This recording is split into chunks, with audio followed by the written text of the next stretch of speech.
2 hari belakangan ada yang panas, bukan hanya panas di luar sana, cuaca di luar, tapi di media sosial Twitter, tanah air juga terkait sosok Menteri Kelautan dan juga Perikanan, siapa lagi kalau bukan Bu Susi Pujiastuti. Sebuah tagar yang saling berseberangan atau bisa dibilang tweet war lah, ramai berseliweran di lini masa. Tagar ganti Menteri Susi tiba-tiba muncul, ramai menjadi trending topik tertinggi pada hari Selasa kemarin. Tagar ini didorong oleh aksi demo dari sejumlah nelayan di depan Istana Merdeka yang meminta Menteri Kelautan dan Perikanan Susi Pujiastuti katanya untuk diganti. Pasalnya mereka menolak kebijakan Menteri Susi yang melarang penggunaan cantrang. Tak berselang lama muncul tagar tandingan yaitu Stand for Susi yang juga muncul dan ramai di lini masa. Tagar tersebut dipakai netizen yang mendukung kebijakan Menteri Susi. Tak butuh waktu lama, akhirnya tagar Stand for Susi pun menggeser tagar ganti Menteri Susi di posisi puncak trending topik tanah air. Heboh tagar ganti Menteri Susi memang disebabkan oleh ribuan nelayan asal Pantura, Jawa Tengah yang menggelar aksi unjuk rasa di depan Istana Negara Gambir, Jakarta Pusat kemarin. Mereka mendesak pemerintah untuk membatalkan larangan alat tangkap cantrang. Mereka juga menuntut Susi Pujiastuti untuk turun alias dicopot dari jabatannya sebagai posisi atau dari posisi Menteri Kelautan dan juga Perikanan. Para nelayan dari wilayah Cirebon, Brebes, Tegal hingga Pekalongan berkumpul di kawasan Patung Kuda sebelum mereka bergerak ke depan Istana Negara. Para nelayan menamakan diri Aliansi Nelayan Indonesia. Menurut mereka tanpa cantrang di laut lepas mereka sulit untuk mendapatkan ikan. Akibatnya apa? Tidak sedikit dari nelayan yang harus gigit jari saat kembali ke daratan.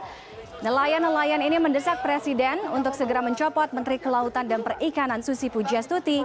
Menteri Susi dianggap membuat kebijakan yang katanya kerap menguntungkan, khususnya bagi mereka yaitu kaum pemodal.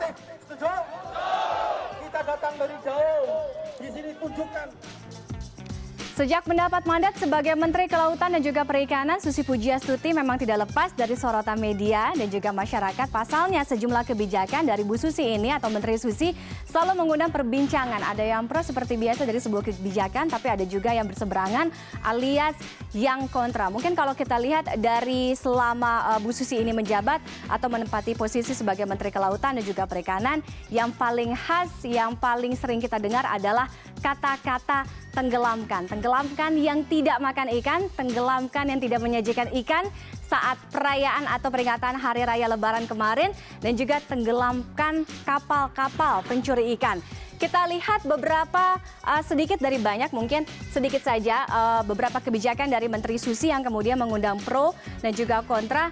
Kalau kita lihat banyak yang mendapatkan respons positif dari masyarakat, menjadi perbincangan, apresiasi di forum dunia, tapi juga menjadi musuh di dalam negeri sendiri.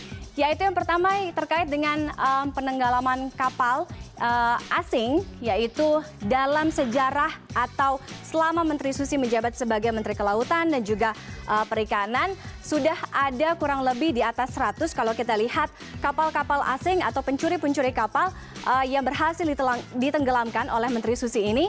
Dari Vietnam kurang lebih ada 59 kapal, kemudian Malaysia 27 kapal, ada juga Filipina 22 kapal, dan juga 7 dari negara-negara lain. Kalau kita lihat juga beberapa waktu yang lalu di depan sidang PBB, bahkan aktor sekelas Leonardo DiCaprio begitu ya. Waktu itu kalau Anda juga masih ingat, memuji apa saja atau kebijakan-kebijakan terkait dengan illegal fishing yang juga sudah dilakukan oleh Menteri Susi. Kita lihat terkait dengan moratorium eks kapal asing, yaitu penangkapan ikan, di mana kalau kita lihat penangkapan ikan yang dilakukan atau oleh kapal lokal di Indonesia di tahun 2014 sebanyak 83.000 ton ikan.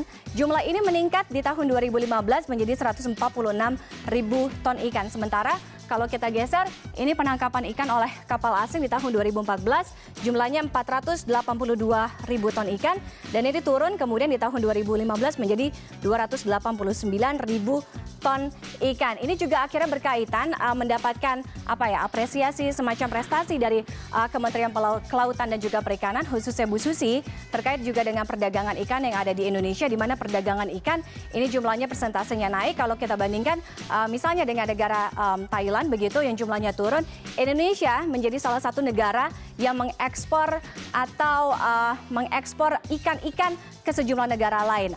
Hasilnya salah satunya adalah Thailand yang saat ini sangat bergantung terhadap pengiriman impor ikan dari Indonesia.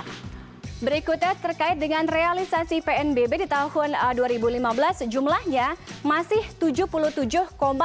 hampir 77,5 miliar dan hanya berselang 1 tahun jumlahnya naik hampir mungkin sekitar 400% atau 4 kali lipat. Ini sebanyak di tahun 2016 sebanyak 260,86 miliar. Itu yang dianggap prestasi. Ya, ada juga yang dianggap sebagai pertentangan di masyarakat, khususnya mungkin di kalangan nelayan adalah kebijakan-kebijakan. Kita lihat ini peraturan Menteri Kelautan dan juga Perikanan nomor 1 tahun 2015 di mana ada pembatasan penangkapan lobster, kepiting, dan ranjungan. Ini yang paling berkoar-koar adalah mereka, yaitu nelayan lobster yang memprotes kebijakan atau peraturan dari Menteri Kelautan dan juga Perikanan, Bu Susi, karena menurut mereka para nelayan lobster ini adalah pendapatan atau penghasilan mereka kemudian turun. Tapi ini juga kemudian disambut oleh Menteri Susi, dalihnya adalah supaya nggak lagi deh itu bibit-bibit lobster ini bisa berkembang lebih baik lagi, lebih banyak lagi. Dan juga kebijakan berikutnya yang menuai kontra khususnya yaitu adalah peraturan Menteri Kelautan nomor 2 di tahun 2015 tentang pelarangan penggunaan pukat halotros dan juga pukat taring atau sea nets. Ini berkaitan dengan penggunaan cantrang. Ini juga diprotes oleh kalangan atau juga kaum nelayan terkait dengan kebijakan yang satu ini, di mana nelayan berdalih bahwa pendapatan atau penghasilan mereka turun drastis. Mereka juga kemudian waktu itu mengadu ya ke Muhaimin Iskandar dan Presiden Joko Widodo juga waktu itu atau kala itu sempat turun tangan. Hasilnya adalah penggunaan pukat ini diperbolehkan sampai dengan akhir tahun 2017, namun dengan syarat-syarat tertentu. Itu tadi kita lihat sedikit dari beberapa kebijakan Menteri Susi yang selama menjabat sebagai Menteri di Kabinet Presiden Joko Widodo yang menuai pro dan kontra. Ngomong-ngomong soal cantrang, tadi kita lihat salah satu kebijakan kontroversial yang juga tengah ramai diperbincangkan dan juga mungkin bisa dibilang agak sedikit menggoyang posisi dari Menteri Susi, yaitu adalah kebijakan pelarangan cantrang. Salah satu alasannya yaitu penggunaan cantrang yang diklaim akan merusak ekosistem bawah laut.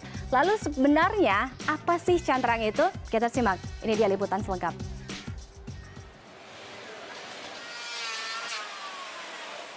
Para nelayan ini sedang menggunakan alat tangkap ikan bernama cantrang. Cantrang adalah salah satu jenis alat penangkap ikan yang masuk dalam kelompok pukat tarik berkapal. Sejumlah nelayan khususnya yang berada di sekitar Jawa Tengah selalu menggunakan alat yang dikenal dengan istilah dogol atau pukul dogol. Cantrang ini dioperasikan di dasar perairan terutama untuk menangkap ikan-ikan demersal dan hewan-hewan dasar lainnya. Sejak Menteri Kelautan dan Perikanan Susi Pujiastuti mengeluarkan peraturan nomor 2 tahun 2015 tentang pelarangan penggunaan pukat hela atau trawl dan pukat tarik atau seine net, para nelayan mengeluh tangkapan mereka turun drastis. Kondisi ini membuat mereka akhirnya mengadu kepada Ketua Umum DPP PKB yang juga menjabat Ketua Dewan Nasional Gerbang Tani Muhaimin Iskandar yang meminta peraturan menteri tersebut dicabut. Susi harus mencabut permen tentang larangan cantrang. Yang kedua, Pak Kapolri tolong jangan mengkriminalkan, tetapi memberi pembinaan dulu kepada para nelayan. Artinya Bapak memberikan kader-kader di Dewan untuk... Ya, saya minta pada seluruh anggota DPRD, DPR Provinsi, DPR Kabupaten Kota, DPR RI mengawal dan melindungi para nelayan yang belum paham, para nelayan yang bisa kriminal. Karena kasihan hidupnya sangat menderita. Bahkan, polemik ini membuat Presiden Joko Widodo turun tangan. Menanggapi kritik tersebut, Presiden memastikan kebijakan yang dibuat pemerintah ditujukan untuk kebaikan nelayan. Melihat dulu lapangannya seperti apa, saya akan mengevaluasi kebijakan yang telah dilakukan oleh Menteri KKP, tetapi percayalah bahwa kita akan memberikan solusi yang paling baik untuk nelayan. Kini Menteri Susi akhirnya melunak dengan memberikan batas waktu penggunaan cantrang hingga Desember 2017. Nelayan diberikan toleransi untuk tetap bisa melaut menggunakan alat penangkap ikan cantrang, namun dengan syarat dilakukan pengukuran ulang terhadap kapal penangkap ikannya. Eko Ardi, CNN Indonesia.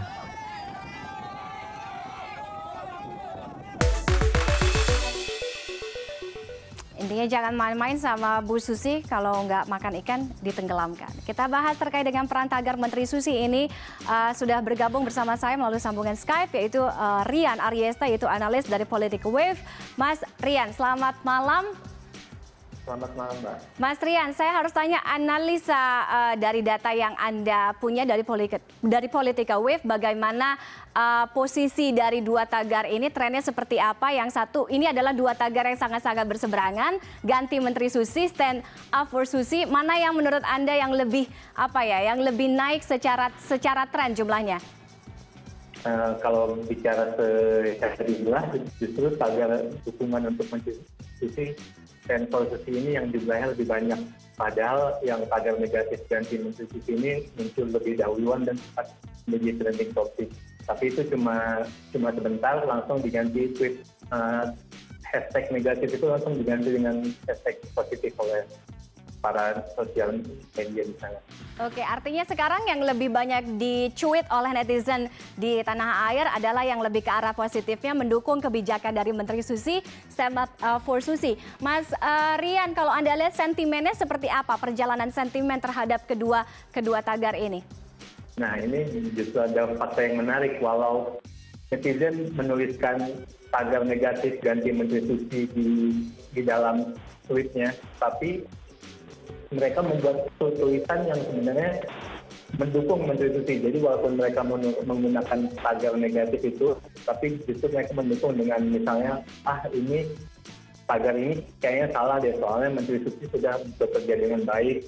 Atau kenapa tagar negatif bisa muncul padahal kinerja Menteri Susi sudah dipuji oleh Leonardo DiCaprio misalnya. Itu fakta yang menarik. Sedangkan tweet positif stand for Susi itu keseluruhannya sentimennya sosial positif. Tapi untuk ganti Menteri Susi, walaupun tulisan tagarnya itu bersentimen negatif, tapi juga terdapat apresiasi positif dari netizen ketika menggunakan tagar itu. Oke, kalau kita lihat dari data Twitter, begitu juga di tahun 2016, di tahun kemarin, Bu Susi ini, Menteri Susi ini adalah salah satu sosok di Indonesia yang paling dinilai berpengaruh lah kalau kita lihat di lini masa. Beliau juga cukup sangat aktif, saya bilang, untuk men-tweet, bahkan untuk menanggapi, mereply cuitan-cuitan dari orang-orang yang masuk ke akunnya dia. Anda melihat bagaimana sosok Menteri Susi di timeline atau di lini masa Twitter ini seperti apa? Ya, justru itu mungkin keaktifan Menteri Susi di sosmed sendiri jadi bukti-bukti nyata bagi netizen yang selama ini mengikuti akunnya. Dia memaparkan program kerja di sana, jadi netizen yang menggunakan tagar dukungan stand for Susi ini juga mereka menampilkan data-data semacam infografik itu seperti neraca perdagangan ikan di ASEAN, Indonesia tetap yang terbaik di tahun 2015. Jadi ketika mereka menggunakan tagar dukungan itu, mereka juga menyertakan data-data infografik untuk mendukung Menteri Susi karena mereka tahu dari sosial medianya atau dari berita tentang Menteri Susi. Oke, dan itu juga ikut berpengaruh pada, saya bilangnya akhirnya sekarang menjadi tagline dari Menteri Susi, kata-kata tenggelamkan, itu juga berpengaruh ke situ ya? Ya, kata-kata itu juga tenggelamkan. Jadi misalnya netizen juga ada yang bercanda siapa yang bikin tweet untuk Menteri Susi, bakal kita tenggelamkan. Oke, baik, terima kasih. Tulangnya positif. Trennya lebih ke arah positif ya. Oke, terima kasih Mas Rian Aryesta sudah bergabung dengan CNN Indonesia Connected malam hari ini, Mas. Oke, tadi kita lihat trennya lebih ke arah positif, walaupun mungkin yang memancing yang tagar pertama kali keluar adalah lebih ke sentimen negatif. Kita lihat bagaimana seluruh kebijakan dari Menteri Susi dipuji di forum dunia, tapi kebijakan yang dikeluarkan oleh Bu Susi ini justru dimusuhi di dalam negeri. Kita bahas lebih lanjut lagi, lebih detail lagi bersama Siswanto Rusdi, yaitu Direktur dari National Maritime Institute. Mas, selamat malam. Mas Sis? Selamat malam, Mbak. Iya, Mas Sis, terima kasih sudah bergabung dengan kami malam hari ini. Saya harus tanya kepada Anda, kalau saya lihat beberapa statement Anda cukup berseberangan, artinya terhadap kebijakan-kebijakan yang sudah dikeluarkan oleh Bu Susi. Anda melihat apa yang dikeluarkan oleh Kementerian Kelautan dan Perikanan di bawah Menteri Susi Pujiastuti ini sesuatu yang tidak pas mungkin diterapkan di Indonesia atau seperti apa. Tapi kalau kita lihat beberapa kebijakan juga mendapatkan hasil, artinya dampak yang cukup positif. Salah satunya adalah peningkatan stok ikan yang ada di Indonesia, 12,5 juta ton ikan, Mas. Ya, jadi begini, boleh-boleh saja kita atau pihak Kementerian Kelautan Perikanan mengklaim berhasil.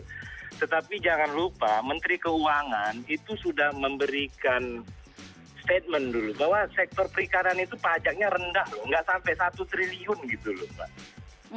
Jadi kita ini sedang mengurus bisnis perikanan atau ikannya gitu loh. Kalau ikan kan oke, terjadi peningkatan, tetapi juga kan bisnisnya juga harus meningkat gitu. Tapi sekarang nyatanya bisnisnya anjlok gitu loh. Jadi keberhasilan ini lebih kepada pengorbanan bisnis perikanan.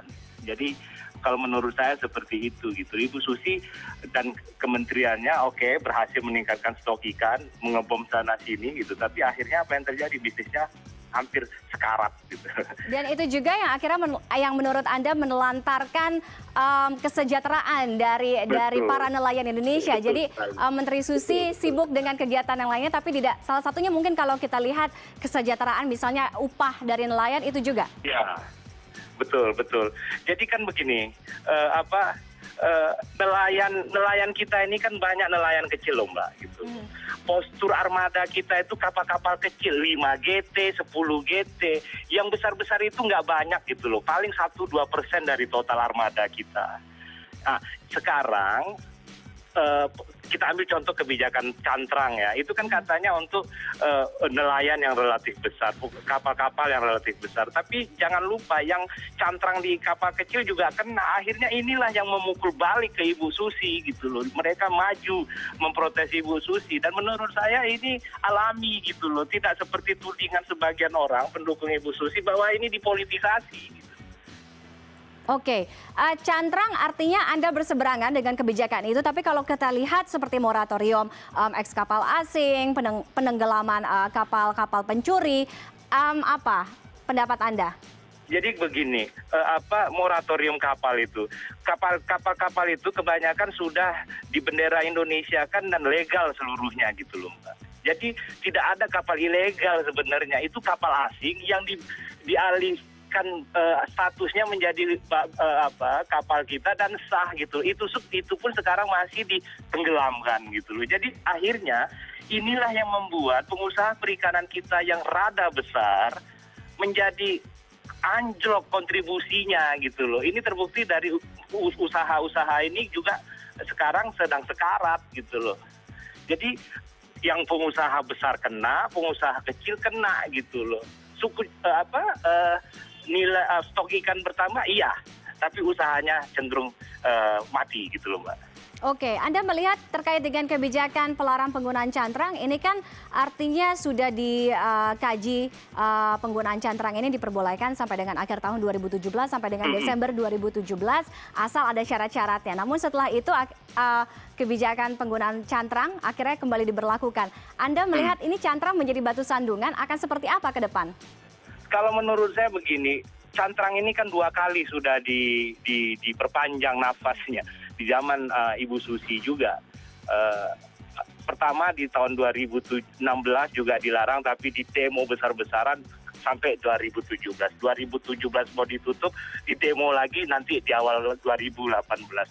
Artinya kebijakan ini seperti menantang nelayan gitu loh, Mbak. 2 kali diperpanjang gitu loh. Jadi menurut saya nelayan, biarkan dulu nelayan berevolusi. Ingat, nelayan kita ini nelayan kecil gitu loh.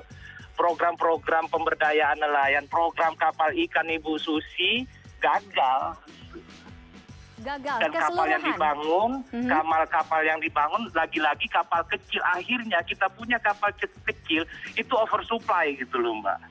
Kita butuh sebetulnya kapal-kapal yang 60 GT ke atas. Nah, yang 60 GT ini kan pengusaha besar yang juga dimusuhi, gitu. Dianggap penjahat semua. Oke, tidak hanya soal peningkatan stok ikan atau juga mungkin ekspor ikan ke sejumlah negara-negara lain, khususnya mungkin di Asia Tenggara. Tapi Anda melihat apa catatan-catatan lain yang harusnya sebenarnya menjadi concern prioritas utama dari Kementerian Kelautan dan juga Perikanan, khususnya Menteri Susi, untuk lebih disoroti, untuk lebih dibenahi, untuk lebih dikaji? Pertama begini, harus dimulai dulu dengan prasangka baik gitu loh. Jangan berprasangka buruk kepada pengusaha perikanan. Karena pengusaha perikanan ini yang besar ya, yang menampung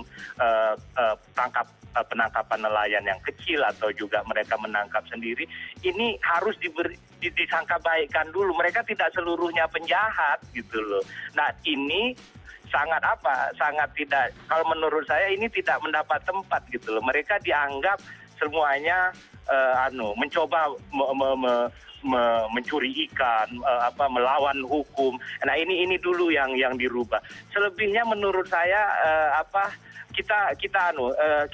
Kementerian KKP sudah punya solusinya. Cuman yang perlu diperbaiki ini treatment dulu gitu loh, Mbak. Tidak seluruhnya orang pengusaha ikan, nelayan itu tidak seluruhnya penjahat kok, gitu aja menurut saya. Oke, Siswanto Rusdi, terima kasih Mas Sis, Direktur The National Maritime Institute sudah bergabung dengan kami malam hari ini. Kita lihat apa tanggapan dari netizen terkait dengan polemik pro kontra terhadap Menteri Kelautan dan Perikanan kita. Ini kita lihat, ini dia akun 4 sampai dengan 5 komentar yang sudah masuk ke akun kami. Yang pertama, akun resmi dari Kementerian Kelautan dan juga Perikanan, ini kkp.go.id. Kalau Bu Susi merugikan nelayan, kok nilai tukar usaha nelayan justru meningkat signifikan ya di masa kabinet Jokowi.